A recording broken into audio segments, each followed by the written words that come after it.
Hello, and welcome to the Divorced Women's Guide podcast, where we talk about the things us divorcees are thinking, but not always talking about, as we turn our divorce into the best gift we've ever been given. And I do so with a little bit of sass and a whole lot of class. I am your host, Wendy Sterling, founder of the Divorce Rehab.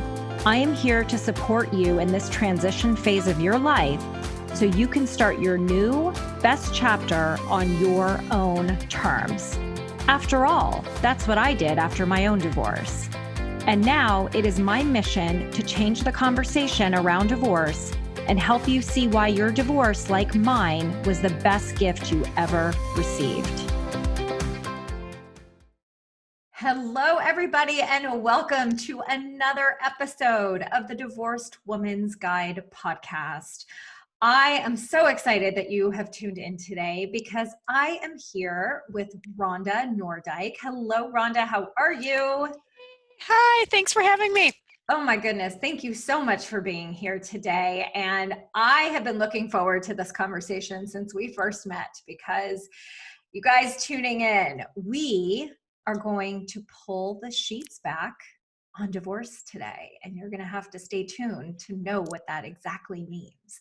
But before we dive in, I want to share a little bit more with our audience today about you, Rhonda, so they get to know you. So Rhonda is in relentless pursuit of financial justice for women who are going through divorce. And it is exactly what drove her to leave the financial industry in 2014 to open the Women's Financial Wellness Center. Rhonda was in search of a better way, so she used her knowledge, passion, and experience to build a leading-edge business model.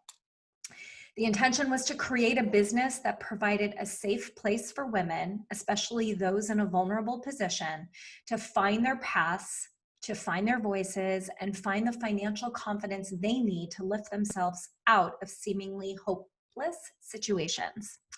And since starting the Women's Financial Wellness Center after a 10-plus year career in the financial industry, Rhonda has helped alleviate financial vulnerability for thousands of women.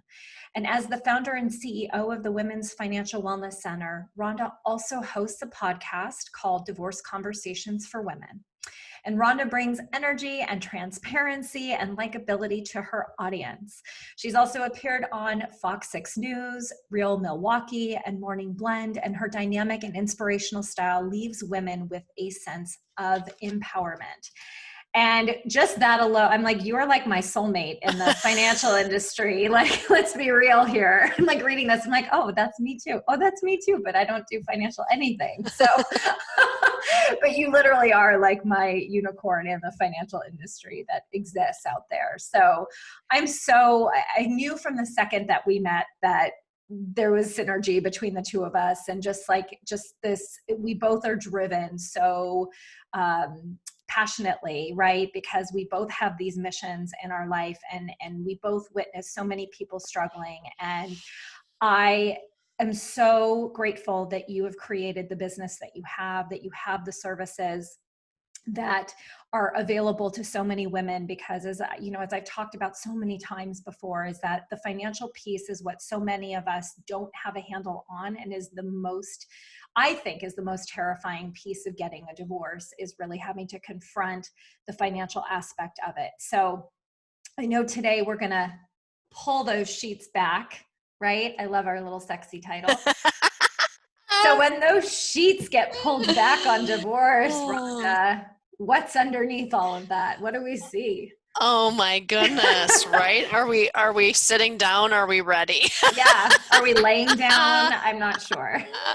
Well, and I think, like you said, money, right? Like sex and politics is often a taboo topic in many conversations. And, the financial piece is a big part of it. I think there's really three pieces to the divorce process, right? There's the financial aspect, and there's the legal aspect, and then there's the emotional aspect. And for us as women, it's not like they're mutually exclusive. They're often like intertwined together. So, so we came up with an acronym, and I don't know if you want me to share that now or kind of build up to it, but at the end of the day, the thing that I was seeing that was the most frustrating for me was women feeling bad that they hadn't taken a more active role in the financial picture and feeling overwhelmed. And a lot of times there's an imbalance of power, not only in their relationship, but also in the courtroom. And I know that, any of the attorneys that would be listening to this would be like, oh my gosh, Rhonda, like, don't say that. But I've been in enough of those situations where I'm like, the person with more knowledge, more power, more money is in control. And so, having some of these vulnerable conversations with women to say, hey, listen, you're smart. You can learn some of these key things. And if nothing else, you can ask really amazing questions if you know what questions to ask. And so that's part of our job at Women's Financial Wellness Center, is to say, hey, listen, let's help you ask really great questions. Let's teach you how to negotiate, because women suck at negotiating, traditionally speaking, right? Because we feel like we don't know enough, or we haven't had that experience to be able to really come to the table. Yeah, and I think that even if we do consider ourselves to be good negotiators in other areas of our life, for some reason, this is the one where we just, I mean, you crumble. I mean, listen, I came from the ad sales industry, right? Negotiating was my job. Absolutely. And there was no better negotiator out there than me in my career, right? But then at home, especially when it came to the finances, I was paralyzed. I mean, just completely paralyzed and blind to, and I didn't know what words meant. I didn't even know where half the documents were. And I know so many people tuning in right now can relate, and they're saying, yeah, me too. Because so few of us are actually in that position where we are in charge. We're much more passive. And I've heard so many times that that's the one area, right, that you need to get your ducks in a row, especially, sometimes before you even say the word divorce, and then especially Yeah. as you're starting that process. So, what are some things that women can start doing now that are easy for them to start preparing Yeah, um, for absolutely. both what happens during the divorce process, and then obviously, life afterwards? Well, and before I dive into that, I do just want to acknowledge what you said, because I think a lot of times, right, like, the reason that we as women maybe feel like we don't have the confidence in the area of finance or negotiating is not because we're not capable of doing it. It's just that maybe we don't know how, we Mhm. don't know what to say. We haven't had that opportunity to practice those skills in that particular area. And like you said, hey, I have found that there are extremely confident women that in this type of situation, yeah, they're feeling overwhelmed, and it's probably one of the most emotional things they've ever gone through. And so it requires new tooling, new skills, new, team of people that can come along and support.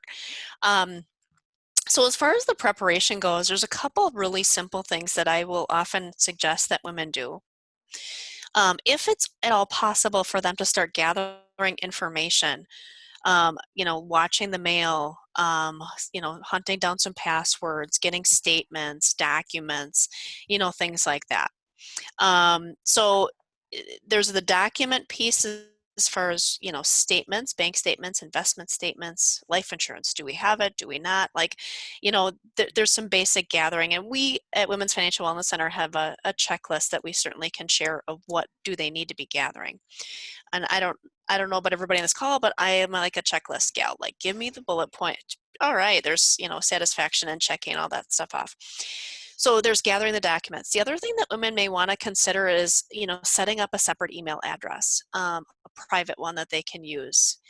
They can also consider setting up a PO box where they can make sure that, they can just, again, start gathering the information and have the ability to have some really candid private conversations without having to worry about, letting people know. We will often help our clients also start interviewing attorneys, because I always say, we can do that under the radar. And finding the right attorney is essential to having not only a good process, and a good outcome, but feeling respected and things like that. So we help women vet out the attorneys and give them what questions to be asking. And for those that hire us, we will often even sit in those meetings. Um, so, finding the right attorney, having those conversations, finding out what the rules are and the laws are within your state are all things that women can be doing. Of course, right, listening to podcasts is certainly a great way for women to, put their earbuds in or AirPods, whatever, and just start listening. Because there's, I think a lot of times the women that I'm talking to, and Wendy, I know it's probably similar for you, is women have been thinking about this for months, years, decades before they actually take action, before they feel like they have the courage to say, you know what, I'm done now, right? I'm done. And now what do I do? So there's some just really simple things that they can be doing under the radar. And it's interesting because women become very good private investigators when they're on a mission. Oh my God, I have to tell you, my friends were like, you should start a PI firm or just add that into your services, because the shit I was able to dig up, I mean, I am a Google wizard. I am a, I just, I don't know what it is, but yeah, I mean, we become PIs for our own life and the person we are married to. It's kind of crazy. Well, and I think, I love that because it's true, right? We probably should have an offline conversation because we could use, Oh, I'm so good at it. So let's do that. let's do it. Like, oh my gosh, because it's true. And I think, you know what, the biggest thing that holds women back is the fear of what they're going to find. Yeah, for Like I sure. remember one time one of my clients was like, Rhonda, I went out into the truck. I was getting some information, like looking for something. I went out into my husband's truck and I found like, some Viagra or whatever. And she was like, clearly he's not using that for me. Like, hello. And so she would like takes a picture of whatever. I mean, like the fact that she was even rummaging through his truck looking for something, she wasn't looking for that, but she found it, you Yeah. know. They find pictures, they find financial stuff. I mean, um, I mean, and I have to tell you, and I'm not trying to offend any men who are listening by any means, but women tend to be more thoughtful in their thinking process than men do. And so the number of stories I have heard where there have just been careless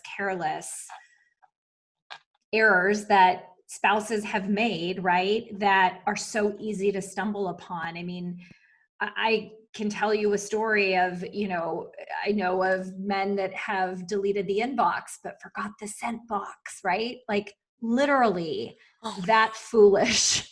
So, so again, like you never know. But the other thing I wanted to say too is that, and I want to point this out, is that a lot of people too, when they hear of infidelity, they say they want to know everything. They want to get their hands on everything. They want to prove everything. They want to understand it. And in those cases, right, knowledge is not power. Knowledge is not going to make you feel better. What is going to make you feel better is knowing if there were financial implications, right, to anything that did go down, but the mhm. story piece is not going to serve you, right? That's the PI piece that honestly I regret digging more on, and not focusing more on the financial piece, because and I can say that now in hindsight, right? But being able to really dig so that you protect, it's about your financial future, your kids' financial future. It doesn't matter what he did, who he did it with. What matters is getting your financial stability and security in place for your next chapter. Yeah, absolutely. And it is hard, right? Because I feel like, you know, women are so good at believing the best in people. And I don't think it's like it's just a great quality that women have. Like they believe the best in people, they're hopeful, they're optimistic, and sometimes I feel like they need that last, like, okay, I just have to see that this is really happening because I'm not believing it, Right. or I believe that he's changing or whatever. Right. But you know what? When you've got enough to satisfy that information, right? digging more is not going to make it better. No, So, it is not. From personal experience, doesn't yeah, make it better. no, It actually makes the healing process a lot harder. yeah, Yeah. yeah, for So, sure. And and I think, women know like when it's time. But there, again, there's this preparation stage where, yeah, you can take the time that you need to prepare, barring that there's abuse or other things happening where, there is definitely more of an urgency to get out. I was talking with one of the family law attorneys that we work with, and he said, you know what, it's interesting, Rhonda. He said a lot of the men that I work with, because he obviously doesn't work exclusively with women, but he's like, they prepare, I mean, years in advance. So I think while women are thinking about divorce, like contemplating it, like, should I not? Should I? What does that look like? All these what if questions, the men are preparing. mhm. There's a difference, right? Well, So and I you spend think all this that's, energy. well, because we're more emotional, right? Right. So we're in the emotional place for way too long versus men who are in like Ta- tactical action mode, yep. right? Take action. So, yeah, hmm exactly. So by the Exactly. time, right, that actually happens, or they sit there waiting for their husband to file, and I'm like, okay, you can, but what is that doing? Like every day the door, when the doorbell rings, you think it's the process server, or you were waiting. It's just, it's spending so much time and energy and life, right? Worrying about things that they can't control versus, you know what, it's okay. If you decide that you're done and you want to file, then let's get the ball rolling, Yeah. and you can be in charge of the situation.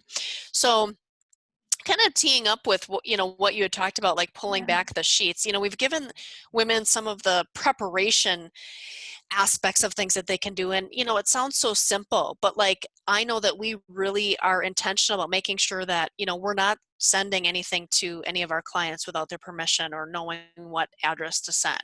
We confirm the email addresses that they want us to send things to. Like, it's just become part of our process, making sure that that communication piece is carefully considered. One other thing to add to that list, and then we'll move on to some of the numbers pieces, is getting some kind of a tracking phone, where you just have this phone that's specifically for divorce conversations, and that that's separate from your family plan, so that there's no question or ability for anybody to see some of those conversations. So just some real simple practical things that women can do. Hey, it's Wendy here. I wanted to take a quick break from the conversation to let you know about another free event I'm hosting on Tuesday, September 29th about divorce and narcissism. If you're somebody who is divorcing a narcissist or someone with narcissistic characteristics, this is something you don't want to miss. You will learn what you need to know before you divorce a narcissist, how to successfully negotiate with one, learn financial hacks, how to set boundaries and co-parent with a narcissist, and so much more. The event is free and it's live, and all you have to do is register today by visiting divorceandnarcissism.com. Again, the event is live on Tuesday, September 29th, so block your calendar today. And now let's jump back into the conversation. Let's shift gears and let's talk about pulling back the sheets. That's the fun part. Let's bring the sexy back, shall Let's we? bring the sexy back. Oh my gosh, I love it. Okay, so in working with women, really throughout the country, I see that there are 7 areas that impact women's ability to recover financially post divorce. And I know, Wendy, you kind of teed this up. Like, if we can ask the right questions as we're going through the process and tee this up, it's going to help women not only from the results of their divorce process, but also help their mindset around making big financial decisions. I mean, I've had conversations with women who will say, oh my gosh, I am having a hard time investing, even in retaining an attorney or retaining additional help or whatever. And it's not always even a financial situation. It's more of like, it's a worthiness issue. Like, am I worthy enough to invest in me because I need good counsel and a good team? And also the other aspect of that is, man, I've never had to make any of these big decisions before, right? And I'm like, well, if the divorce process, we know what the average is, and hopefully it's less than that.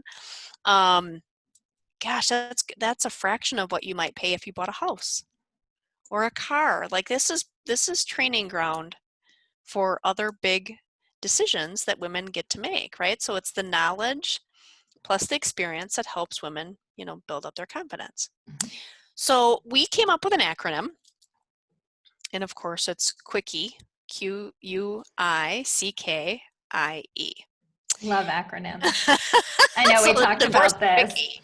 I know. I love it. Dissecting the numbers, right? Dissecting the numbers.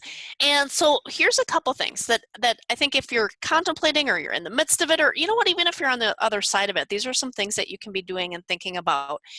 So the Q is qualifications needed to re-enter the job market. Probably one of the biggest things that I see is, okay, well, I haven't worked. I've been a stay-at-home mom, or gosh, I've been at this job, but man, I don't know if it can sustain, the lifestyle that I want for me and my kids. Recognizing that it takes time, right? Like it's not going to be one of those decisions where you're like, yeah, I've decided I'm going to go back to work and now tomorrow I'm going to have a job in, the field that I graduated from 15 years ago. So, finding somebody that can help with refreshing resumes or updating your LinkedIn profile or just identifying what is it that you want to do? What are your areas of interest? And these are not in any specific order, okay? It's just something that you'll want to consider. And that is tied into, how much money you are going to need on a monthly basis to sustain your budget, right? So you might not need to go back to work full time. Maybe you can go back part time or something like that. So identifying what qualifications you might need. The U is one of the things that I see that impacts women's ability to thrive after is undervaluing themselves and their contribution to the marriage. Probably one of the most painful things that I think we probably experience in the work that we do. I had a woman recently reach out who hired us to help her. She'd been married for 20 years and her husband was in sales, had a great job, multiple six-figure income. And we were talking about how, she stayed home to raise their daughters. They're both now adults, just turned 18 and 20. And she's like, Rhonda, he doesn't want to pay me any alimony.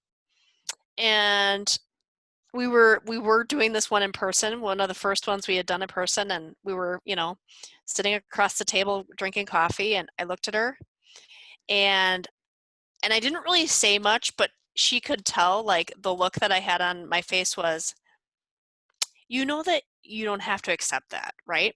And after the meeting, she sent me an email and she goes, Rhonda, it wasn't even what you said. It was the way that you looked at me that I realized that I was falling into that woman that I never thought I would see myself being. I was undervaluing my worth. I see myself as an independent, confident woman, and I realized that I was not operating in alignment with my core values at all. And I thought, wow, that was pretty great because I think I had sunglasses on. So she got the look, like, she The got the look energy and the energy, and the right? energy, right? Very Like, powerful.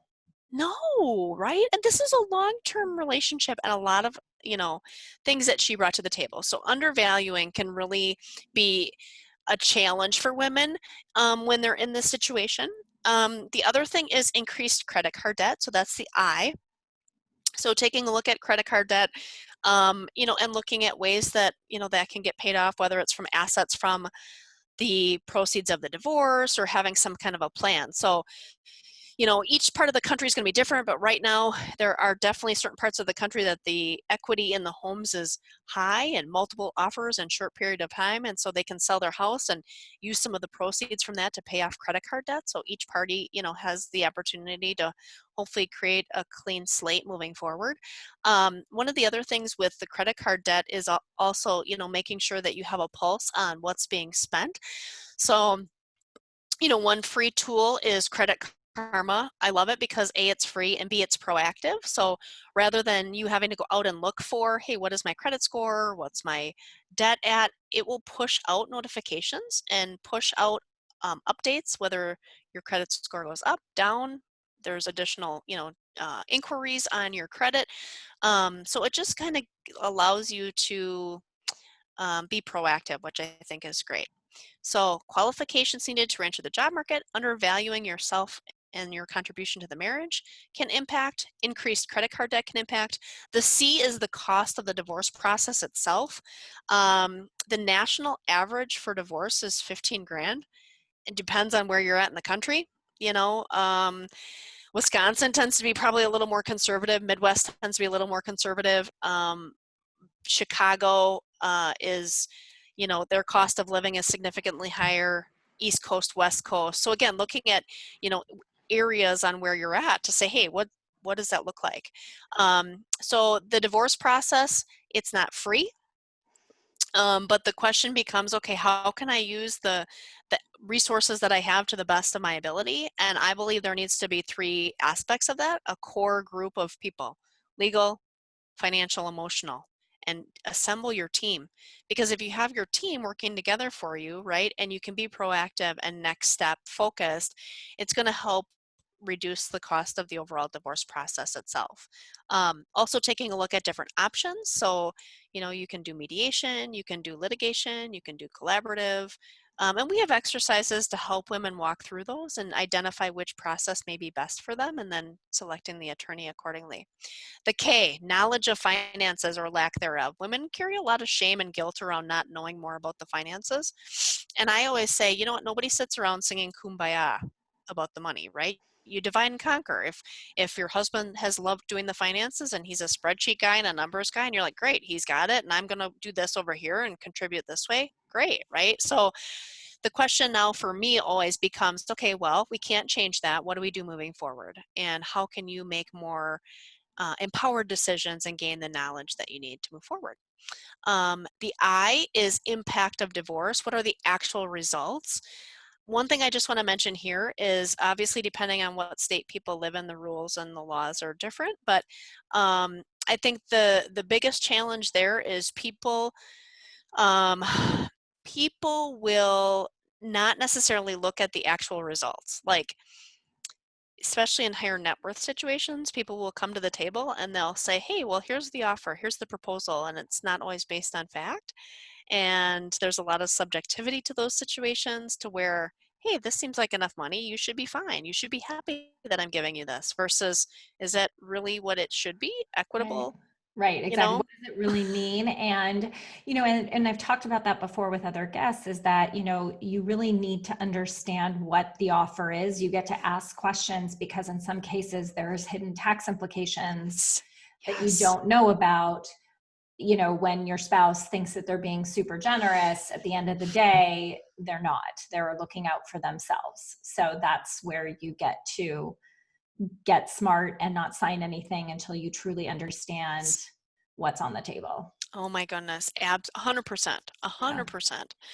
And I think the hard part is, right, like, you've had somebody who's potentially been handling the finances and you've trusted them in the past, and there's just this shift, right? Like, okay, Mhm. this person that I trusted, and it's not to say that they did a bad job, they probably did a Right. great job, but now I'm supposed to question what they did, and, well, they said they have my best interest in mind, and I want to believe them because it's too painful to not believe them, Right. right? Well, and I think that, again, it's something moving forward, right? That it's not to say that you shouldn't trust. It's not to say that trusting them before was a bad thing, right? It's neutral, but moving forward, the trust doesn't get to be there anymore, and you get to trust yourself and your instincts and build that piece up, because you got to cut the cord with your spouse. Yeah, So, yeah.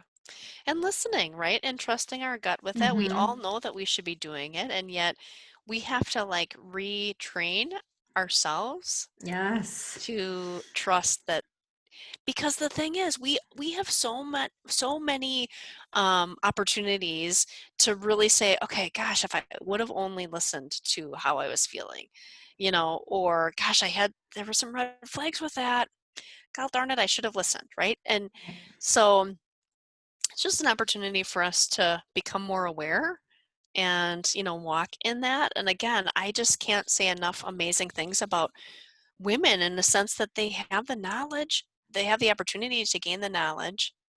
They have a lot of amazing qualities, and trusting themselves is going to be one of the new ones that they potentially get to add, to that already amazing list.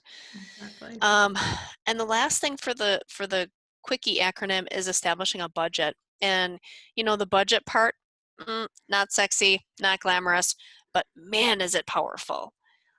Because once we can do that, that becomes the foundation for every decision moving forward. Can I rent a home? Should I buy a home? How much can I rent? How much can I afford? How much should I spend for health insurance? The list is exhaustive, right? And yet, once we know what's coming in and what some of those established expenses are, it can empower women to make swift decisions. Yeah. And I remember getting really scared at doing a budget because I didn't want to know how much money I needed to live. I just didn't even, it was like one of these, like putting my hands over my eyes and just like, okay, just tell me the number or you do it. And, and it becomes really powerful. And I have to tell you, there is so much power in awareness of what life costs. And I knew, but like I didn't know it like that, if that makes sense. And I feel like people listening will get that, with what I'm saying. But it was so eye-opening to me. And at the same time, I was also like, okay, now I know what I'm gunning for every month, right? Of income, less, I do get alimony and child support. So there's that. And then what I need to make on top of it to afford my life, right? Because there is such an impact on losing half of that income. And again, like I chose to stay in my house. That is the financial burden I accepted. And again, but it's a decision I made with a budget in mind and knowing what I was getting myself into. Knowledge is power in that aspect. Yeah. Yeah. It totally is. It totally is. Well, and it's such an important piece of this process, and it's going to give women the ability to make really good decisions moving forward. The process, as we talked about earlier, right? Super emotional. Yeah. My take on everything is always, let's just get the facts. And sometimes if that means having somebody that is going to be, walking you through it, right? To say, okay, tell me what it is, right? That's okay. Yeah. I think we have to acknowledge that we don't have to go through this entire process, nor should we, alone. Yeah. And I think too, from a financial perspective, the interesting thing is, having been in the financial industry for so many years, it's like you really need somebody who specializes in working with divorce. We've had several situations recently where you maybe have a financial person who's like, oh yeah, I can help you with all that, but they don't necessarily know all the nuances of the divorce process, or Yeah. a mortgage broker who says, oh yeah, no problem, I can do that. And then it's in the 11th hour and they realize, I oversold because I don't really know what I'm doing. Like, Well, and the other piece too that I think is important, and I'd love you to weigh in, is I also wanted to find a financial person that was not who I used in my marriage and who also didn't know my spouse. Like I wanted somebody brand spanking new, somebody who understood my own personal financial situation and also understood the nuances of my divorce, as it related to taking over that aspect for me. And somebody obviously I trusted, right? Word of mouth is really powerful in that capacity. But I think, something that people don't always think about too is that you need to get your own person. Like you get your own team. Like the marriage is done, you get your own team now. Like, so I have Team Wendy, I've got my team, I've got, still have a lawyer, but that's a whole other podcast. And I do have financial representation, right? So, and I trust them and I get to call them and ask them questions, and they've walked me through my, everything. I've been able to ask those questions and not feel stupid, just, saying like, I want to understand what all of this means. So, yeah. yeah. Yeah, absolutely. And I think what's interesting is the data shows us that when women lose their spouse to death, they typically will find a new team. Mm. I never really liked that person anyways. It was my husband's person, and I feel like I need somebody who's going to better serve me and my personality and my needs moving forward. For divorce, It's interesting because I think women, there's still this like, oh, I just still feel like we should use the same CPA because like they know my situation, and like, or I feel like I should still be using, this financial person because my husband used them or whatever. And so I recognize that it's like uncomfortable for people to think, oh, I got to make a clean break because who do I trust? And, what does that look like? But man, there is not going to be nothing more powerful than you being able to pick, select, hire your own team of people. It's huge. It is. No, it It's huge. absolutely is. And it's, I think, the first step in standing in your power, right? And ripping those sheets back and having a quickie. Yeah, it's so true. Yeah, no, it is. And, there's so much knowledge that you shared with our audience today, Rhonda. I'm so grateful for you, for the company that you have created. The Women's Financial Wellness Center is an incredible resource that I would love for people to know how it is that they can get a hold of you and access your incredible value and resources. Yeah, absolutely. Thank you.